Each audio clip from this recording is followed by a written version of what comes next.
Welcome to the Tamera Trotter Show and the Win Over Depression podcast. I am so excited that you are here. Do you want to understand why you feel depressed at times and can't get out of bed in the morning? Do you wish you had more energy and felt more outgoing and happy? I've got some good news for you. There is a way to understand your symptoms of depression and pinpoint how to turn that all around. You can do this. Feel better and become the best version of who God called you to be. You are already a masterpiece, but if you need help reaching your fullest potential and fulfilling the earthly assignment God has for your life, stay tuned. How's it going, everyone?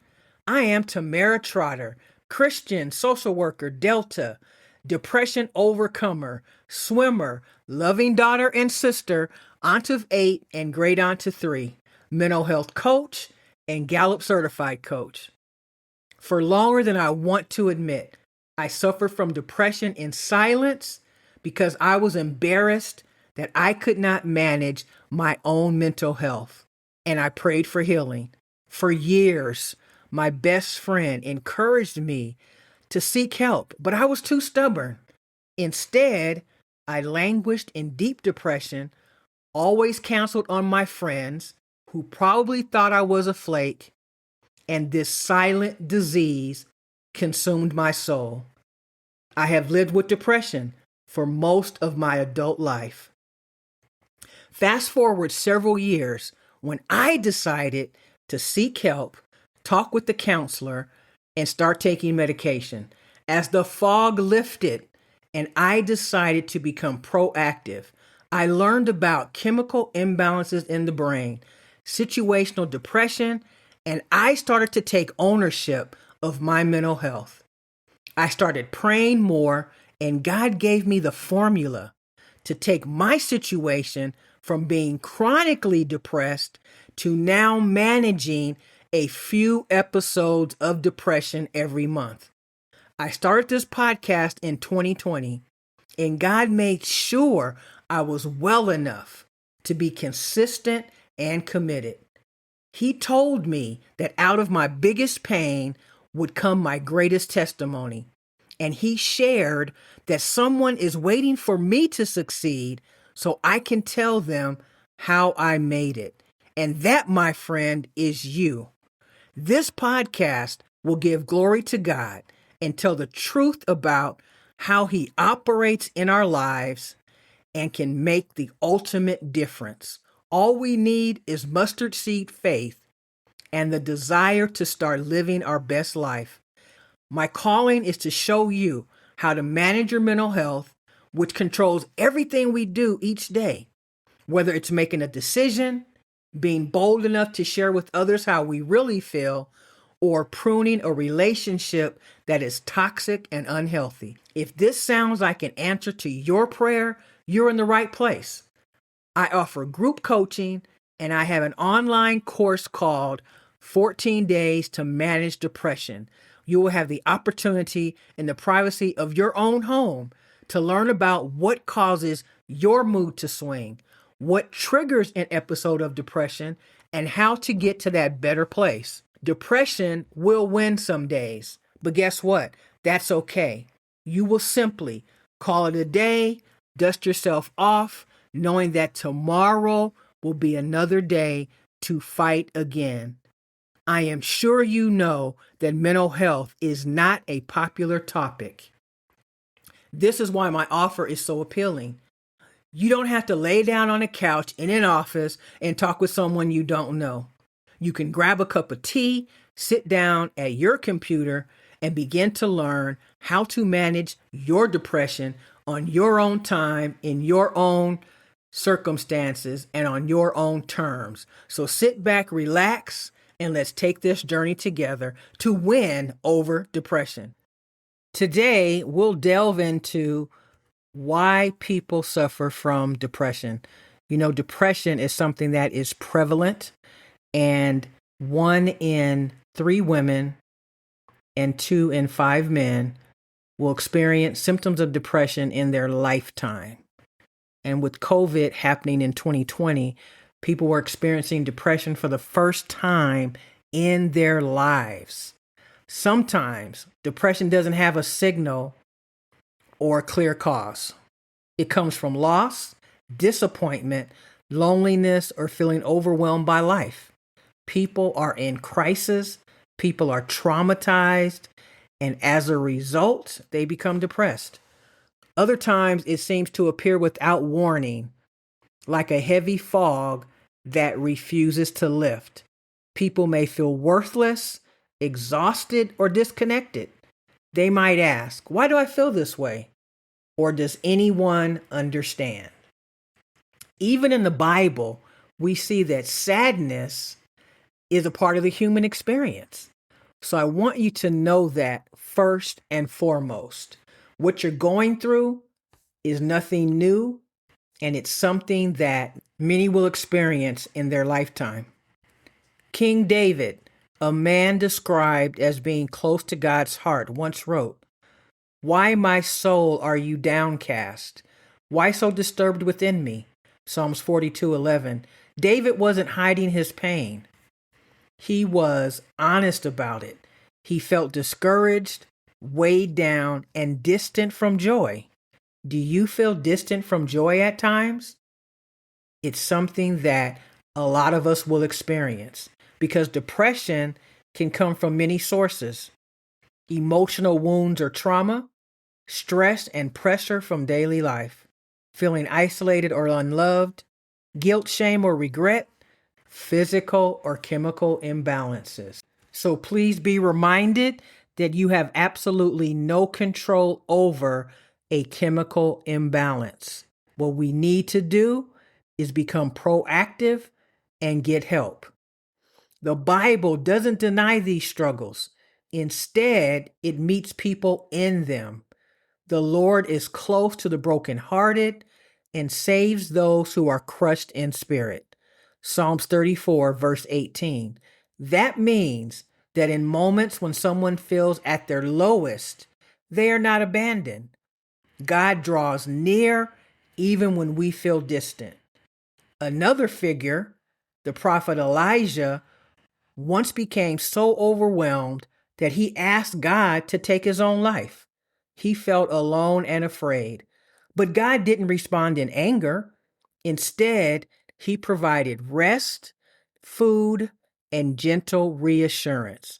When we're going through something, we need to remember that we're not alone, but we also need someone in our corner, someone who is going to encourage us to rest and reassure us that they're going to help us get through whatever it is. This shows something important. Struggling doesn't mean failure. Feeling depressed doesn't mean weak faith. And I know that that's exactly how I felt when I was first diagnosed with depression. I thought it meant that I was weak, but instead I've learned that it means we are human. The Bible encourages people to bring their pain honestly to God, seek support from others, rest and care for their bodies, and hold on to hope even if it feels small. When we hold on to hope and we have mustard seed faith, there is nothing that we cannot do. Depression may feel like a long night, but the Bible speaks of a God who stays present in darkness. You are not alone. Your pain is seen, and hope, even if it is faint, is still alive. So you, my friend, have to keep going the course. Stay in the game. Keep moving forward.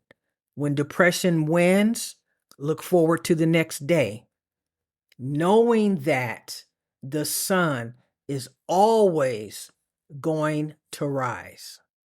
It can feel like the pain is never going to go away, that you're never going to get better, but that just isn't true.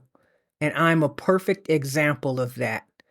I was able in time and through a lot of hard work to overcome my symptoms of depression. If I can do it, you can do it. So when you feel like the sadness just won't go away, like exhaustion is in your bones, or like you're disconnected from everything, just know that what you're going through is going to pass, because all storms pass and they can't last always. And I know that it doesn't feel good right now, but I also know that you have made it this far and you want to get better because you're listening to this podcast, and you are going to continue to push yourself. But at the same time, no one knows you better than you know yourself. So if you need to reach out to your accountability coach, or you need to schedule or make an appointment with a therapist or make a medical appointment, I encourage you to do that, because that is how we begin to get our life back, when we begin to recognize that we can't do it alone. But this is also the opportunity for you to consider the 14 days to managing your depression, because in the privacy of your own home, you can begin to tackle the reasons you have depression, see what triggers your mood, figure out what the patterns are, and be able to set up a plan of action. All you have to do is go to the show notes. There's a link there.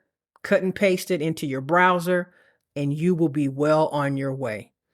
One thing that might surprise people is that the Bible doesn't ignore these feelings. In fact, it talks about them openly.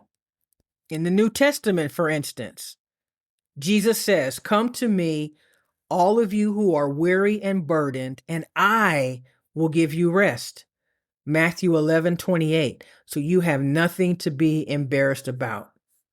What Jesus said is an invitation for anyone who feels overwhelmed, exhausted, or weighed down to come and seek rest. If you're struggling today, here are a few things to remember. You're not broken for feeling this way. You don't have to hide your pain. It's okay to ask help from God and from others. Healing can take time, and that's completely okay. But guess what? You have taken the first step. And as you take the first step and the second step and the third step, before you know it, you'll be across the football field and you will start feeling better. Depression can feel like it's going to be this long night that never ends, but it will end, because you will see that the sun is going to come. And when it does, you will get to that better place. Now, I want you to think about your current situation and whether there are people in your life who are toxic and are exacerbating your depression. That's only something that you can do. And if that's the case, you have to make a decision about what you're going to do about it. Are you going to minimize your interaction with that person? Is it someone at work? Is it someone that lives in your home? But you have to still decide how you are going to handle what is happening, because that, my friend, is keeping you in bondage to depression. So for your homework, I want you to think about who you might need to purge in your life and how might you go about that. Don't do it haphazardly. Sit down, pray about it, think about it, and make a decision. Because in order for your mental health to come first, you must pick you every single time and twice on Sunday. So, what are you going to do in the next 3, 5, 7 days to deal with your mental health and get it back on track? Remember, you can go to the show notes and sign up for the 14 Days of Mental Health Wellness. You can also go to the Win Over Depression Facebook group and see what's going on there, get some encouragement and some inspiration. I thank you so much for listening. You've always been the best part of Win Over Depression, and I appreciate you taking your mental health seriously by coming to listen to the Win Over Depression podcast.